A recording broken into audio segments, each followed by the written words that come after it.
हाँ बच्चों, ये आज आपको इस टॉपिक का तीसरा दिन है और इसमें पिछले टर्न पे मैंने बताया था कि सूत्र एफ एम बराबर एफ बाई ए होता है। ये पेज नंबर 9 है और यम को क्या कहेंगे? जड़त्वीय द्रव्यमान कहते हैं। इस प्रकार ज्ञात किए गए वस्तु के द्रव्यमान ही उन वस्तुओं के जड़त्व की माप कहलाती है। तो इसे जड़त्वीय द्रव्यमान, जो साधारण भाषा में जो हम कहते हैं द्रव्यमान, वो क्या होता है? जड़त्वीय द्रव्यमान होता है। अब गुरुत्वीय द्रव्यमान क्या होता है? ग्रेविटेशनल मास। किसी वस्तु का भार उसके द्रव्यमान के अनुक्रमानुपाती होता है। भार जो होगा द्रव्यमान के अनुक्रमानुपाती होगा। अब वस्तु का गुरुत्वीय द्रव्यमान वो द्रव्यमान है जो पृथ्वी के कारण उस पर आरोपित बल को निर्धारित करता है। अब जैसे मान ली कोई वस्तु ऊपर से गिर रही है, मास उसका द्रव्यमान जड़त्वीय द्रव्यमान m है, तो गुरुत्वीय द्रव्यमान क्या हो जाएगा? mg हो जाएगा। इसको w से लिखते हैं and w is directly proportional to m, या w1 by w2 equal to m1 by m2, या इसको m1g बटे m2g भी लिख सकते हैं। w1 by w2 equal to m1g upon m2g। g क्या है? गुरुत्वीय त्वरण है। तो m1 तथा m2 वस्तु के जड़त्वीय द्रव्यमान। अब देखिए हम w1 और w2 वस्तु के क्या है? गुरुत्वीय द्रव्यमान।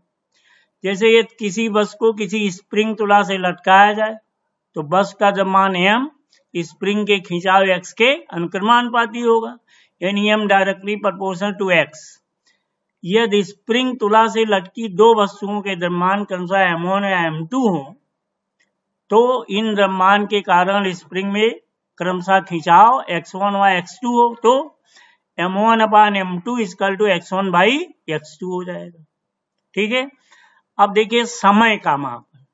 समय का मापन के लिए घड़ी का उपयोग किया जाता है। वो घटना जो नियमित अंतराल के बाद स्वयं को दोहराती है, घड़ी का कार्य करती है।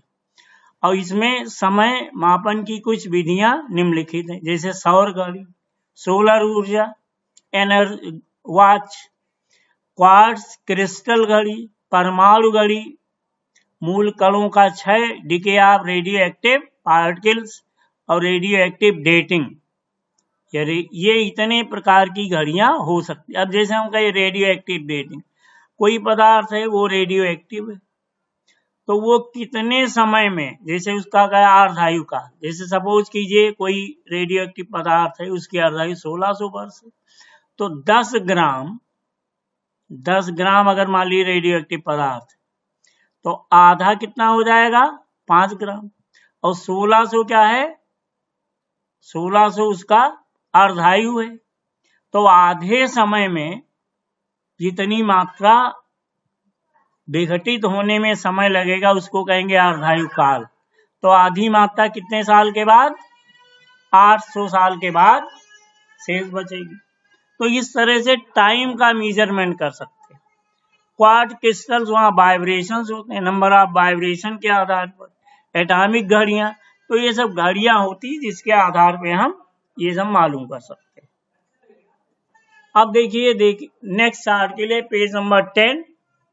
यह है यथार्थता तथा मापन यंत्रों की परिशुद्धता, accuracy and precision of measuring instruments. देखिए किसी भी इंस्ट्रूमेंट से जब हम कोई वैल्यू मेजर करेंगे, ज्ञात करेंगे, तो उसमें कुछ ना कुछ कमी, कोई ज्यादा या कम, हम उसको माप सकते हैं। अब जैसे डिफरेंट आपने मेजरमेंट लिया, कोई मान लीजिए 5 है 5 kg, दूसरों को हमने किया 5.0 kg, तीसरे किया 5.00, चौथा किया 5.003। तो मोर एक्यूरेट कौन सा होगा? 5.000। हालांकि वैल्यू सब बराबर है, लेकिन 5.000 लिखने का मतलब ये हुआ कि डेसिमल के 3 प्लेस पे हम मेजर करते। तो जितने प्लेस तक मेजर करेंगे तो हम कहेंगे कि वो मोर एक्यूरेट है। यथार्थता और मापन यंत्रों की परिशुद्धता, accuracy and precision of measuring instruments. तो इस तरह से आपने देखा किसी यंत्र द्वारा लिए गए वह सारे प्रेक्षण जो किसी भौतिक राशि के वास्तविक मान के समीप से अर्थात मान तथा वह सारे प्रेक्षण यानी यथार्थ मान और वो सारे प्रेक्षण जो एक दूसरे के समीप हों वो क्या कहलाएंगे, मतलब वास्तविक मान से दूर हों तो परिशुद्ध मान कहते हैं। इसको आप यूं समझिए, किसी माप की यथार्थता वो मान है जो हमें यह बताती है कि किसी राशि का मापित मान उसके वास्तविक मान के कितने निकट है। जबकि परिशुद्धता क्या होती है, ये बताती है कि वो राशि किस विभेदन अथवा सीमा तक मापी गई है। जैसे देखिए एक एग्जाम्पल है ये, एक छड़ की लंबाई दी है L बराबर 8.432 सेंटीमीटर। अब एक आदमी ने क्या किया कि इसको वर्नियर कैलिपर से नापा जिसका अल्पतम माप 0.1 सेंटीमीटर है। तो इस यंत्र से केवल एक ही प्लेस तक हम इसको नाप सकते हैं और उसने कितना नापा, 8.4 नापा। सभी ये सेंटीमीटर माप। दूसरे में दूसरा जो एक्सपेरिमेंट किया बी ने वर्नियर कैलिपर से नापा और वर्नियर कैलिपर्स में हम उस 0.01 होता है उसका अल्पतम माप, तो उससे लंबाई उसने मापी 8.38 सेंटीमीटर। अब एक ने मापी 8.4 सेंटीमीटर। इसमें यथार्थता अधिक है, मोर एक्यूरेट, क्योंकि ये 8.432 के अत्यधिक निकट है और इसमें कितने हैं, सार्थक अंक 2 हैं। 8.4 में सार्थक अंक कितने हो जाएंगे, 2 हो जाएंगे। बी के मापन में परिशुद्धता अधिक है क्योंकि इसको 2 डेसिमल तक नापा गया। जब जितने ज्यादा डेसिमल तक मेजर करेंगे उसकी परिशुद्धता अधिक होगी। तो बी के मापन में परिशुद्धता अधिक है जबकि मापित लंबाई वास्तविक लंबाई से कम है। कारण क्या है कि इसमें 3 सार्थक अंक है 8.38 और जबकि जिसने 8.4 नापा इसमें यथार्थता एक्यूरेसी ज्यादा है क्योंकि ये 8.432 के अत्यंत निकट है। अब हम पढ़ेंगे एरर, त्रुटि बहुत ही इंपॉर्टेंट आर्टिकल है और इसमें मेजरमेंट इन एरर, कोई भी किसी भी इंस्ट्रूमेंट से जब हम वैल्यू नापते हैं तो कुछ ना कुछ त्रुटि हो जाती है। सपोज कीजिए जैसे कहा जाए मीटर स्केल से आपने 3.2 मेजर किया तो इसके मतलब 3.2 वैल्यू हो गई उसकी, लेकिन अगर वो लेंथ दो दूसरे और तीसरे खाने के बीच में है तो हम उसको नहीं माप सकते। तो जो एरर निकालते हैं 2 तरह से एरर्स होते हैं, एक तो क्रमबद्ध त्रुटियां और दूसरा जो random error, systematic error and random error. इसमें देखिए जो एरर्स हैं, पहले हम पढ़ेंगे निरपेक्ष, सापेक्ष एवं प्रतिशत त्रुटि, absolute, relative and percentage error. Absolute error क्या होती है, किसी भौतिक राशि के वास्तविक मान तथा उसके प्रेक्षित मान के बीच के अंतर को क्या कहेंगे, उस प्रेक्षण की निरपेक्ष त्रुटि कहते हैं। निरपेक्ष त्रुटि है ये। निरपेक्ष त्रुटि बराबर वास्तविक मान और डिफरेंस प्रेक्षित मान, क्योंकि मान जो या तो कम नापेंगे या ज्यादा, तो दोनों को सबसेट कर दीजिए तो क्या हो जाएगी, निरपेक्ष त्रुटि। जैसे सपोज कीजिए गुरुत्वीय त्वरण का मान 9.81 मीटर पर सेकंड स्क्वायर होता है। अब किसी एक्सपेरिमेंट में इसकी वैल्यू आपने निकाली और यह आया 9.82 हो गया, तो निरपेक्ष त्रुटि कितनी हो जाएगी, 9.82 माइनस 9.81 तो 0.01 निरपेक्ष त्रुटि हो गई। एब्सोल्यूट एरर जैसे real value minus observed value जो आपने निकाली। ये एग्जांपल दिया है कि कोई वस्तु है उसका वास्तविक नाप कितना है, ए है, और विभिन्न इंस्ट्रूमेंट से उसको नापा गया तो A1 A2 AN आ गया। तो मापन में निरपेक्ष त्रुटि क्या होगी? Delta A1 equal to A minus A1, या इसी तरह से डेल्टा A2 बराबर A माइनस A2, या लास्ट में delta AN equal to A minus AN। तो डेल्टा AN क्या है? ये सब त्रुटि है, निरपेक्ष एब्सोल्यूट एरर्स है। अब अगर माध्य निकालना है तो इनको सबको जोड़ के जितने पद हो उनसे डिवाइड कर दो। माध्य औसत निरपेक्ष त्रुटि, मीन एब्सोल्यूट एरर, इसमें विभिन्न प्रेक्षणों की निरपेक्ष त्रुटियों का समांतर माध्य निरपेक्ष त्रुटि कहलाती है। मैथमेटिकली क्या लिखेंगे? डेल्टा ए बार, बार माने माध्य औसत। अब पहले में डेल्टा A1 आया, दूसरे में delta A1, delta A2, delta AN upon N, कुल जितने पद हैं उसको भाग दे दीजिए। मैथमेटिकली ये भी लिख सकते हैं, delta a bar equal to 1/n summation, limit है I इक्वल टू 1 से लेकर के कितने पद हैं? I इक्वल टू n पद, और यहाँ पे delta A I, delta A आई मतलब ये सब A1, A2, A3 डेल्टा वाले वैल्यू हो जाए। अब है रिलेटिव या फ्रैक्शनल एरर, सापेक्ष अथवा भिन्नात्मक त्रुटि।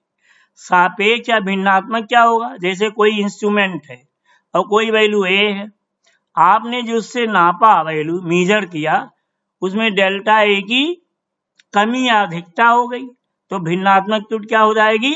Delta A by A। और ये त्रुटि हमेशा प्लस में होती है। त्रुटि चाहे कम नापें या 100, सपोज कीजिए आपने एक मीटर लेंथ है कोई, उसको नापी, और किसी इंस्ट्रूमेंट से 99 सेंटीमीटर, तो फ्रैक्शनल एरर कितना हुआ? 100 माइनस 99 इक्वल टू 1, तो 1/100 हो गया फ्रैक्शन एरर।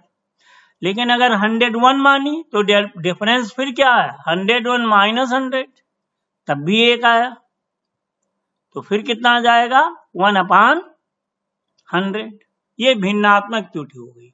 भिन्नात्मक त्रुटि हमेशा एरर प्लस में ही होगी, चाहे वो वैल्यू माइनस में ही क्यों ना हो, यानी कम नापे या ज्यादा नापे, लेकिन त्रुटि हमेशा प्लस में होगी। उसके बाद है आपका प्रतिशत त्रुटि, परसेंटेज एरर।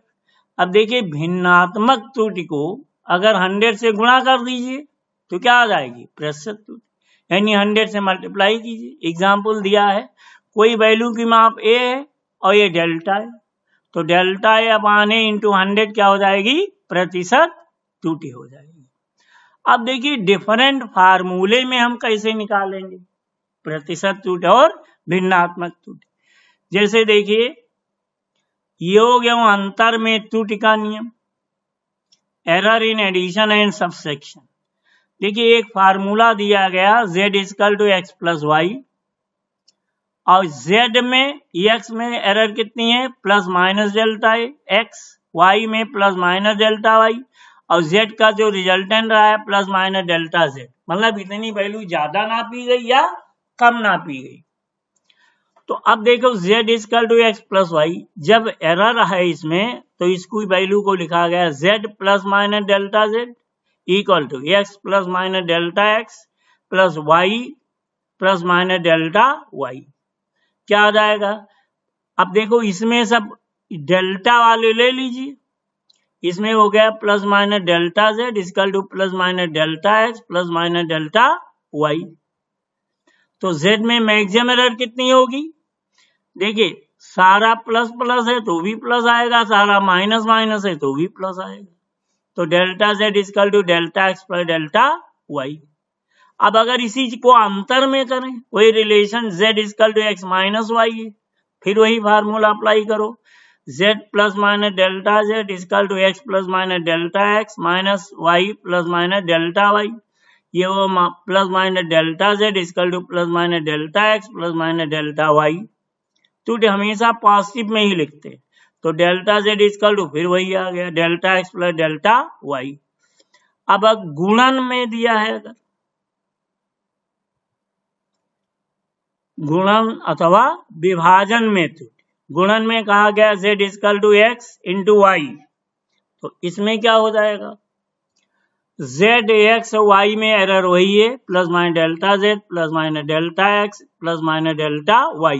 तो z plus minus delta x equal to x plus minus delta x और y plus minus delta y. फिर इसको वैल्यू रख दो, z plus minus delta x equal to, अब गुणा करो x into Y, x into y plus minus x delta z y, फिर plus minus y delta x plus minus delta x into delta y. देखिए delta वाली value बहुत छोटी होती है और इनका गुणनफल और छोटा हो जाएगा, तो डेल्टा एक्स और डेल्टा वाई को क्या करेंगे, छोड़ देंगे, छोटी राशियां।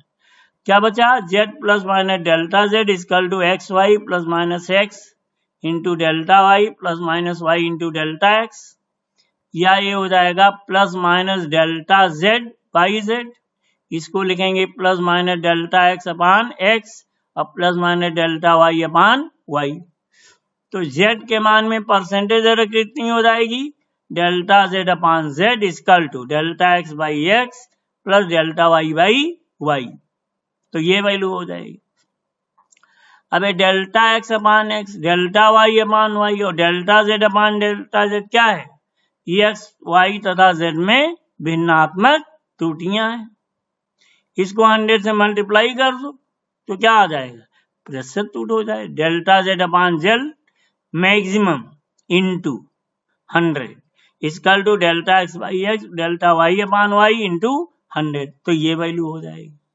तो इस तरह से आपने देखा, इसमें ये अगर x इंटू वाई फॉर्म में है कोई फॉर्म, जैसे क्षेत्रफल है area y equal a into b, तो फ्रैक्शन एरर क्या आएगा, delta y upon y equal to delta a upon a plus delta b upon b, और परसेंटेज एरर तो दोनों तो 100 से मल्टीप्लाई कर दे। इसी प्रकार विभाजन की क्रिया में देखो, डिवीजन में z equal to x upon y है, z equal to x upon y, तो फिर देखो z plus minus delta z equal to x plus minus delta x upon y plus minus delta y, या इसको लिख सकते हैं ये y plus minus delta y, इसको ऊपर ले जाइए तो माइनस में हो जाएगा, तो ये हो गया x plus minus delta x into y plus minus delta y -1, या z plus minus delta z equal to, अब ये गुणा करो, एक्स वाई पे माइनस पावर है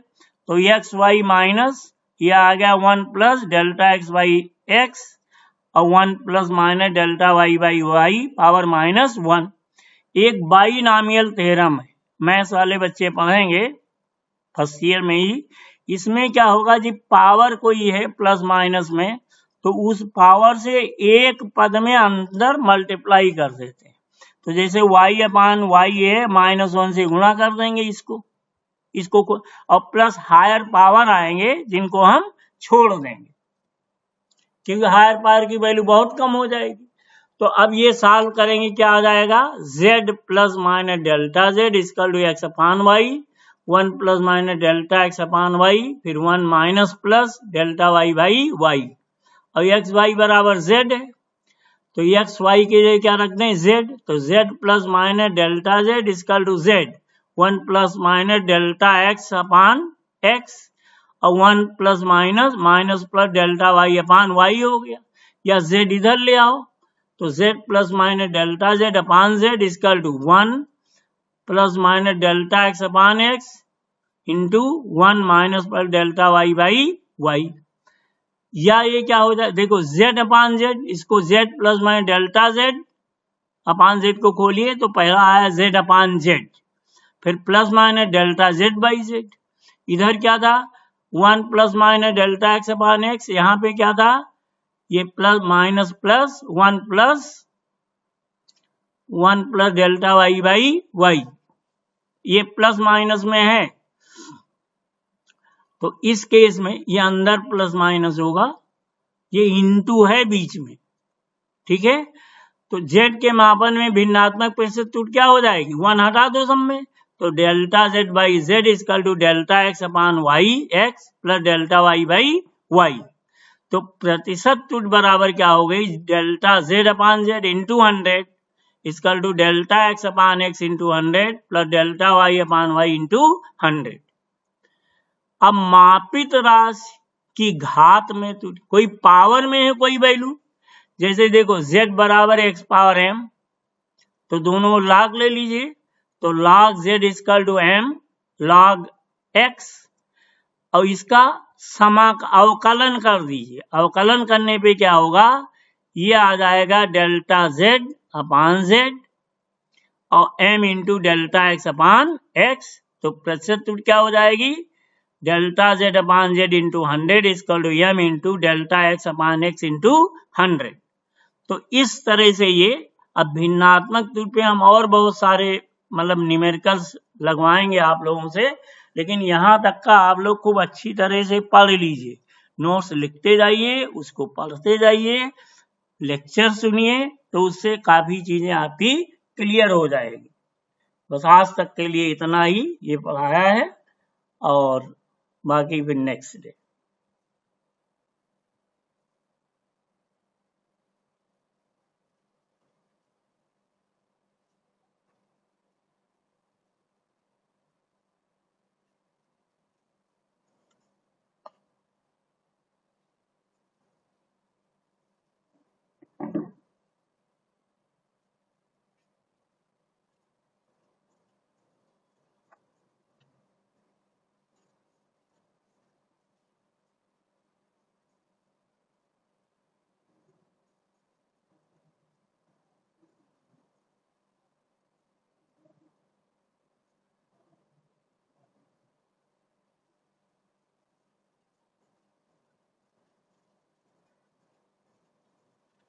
यही कर्सर यहाँ पर करेगा।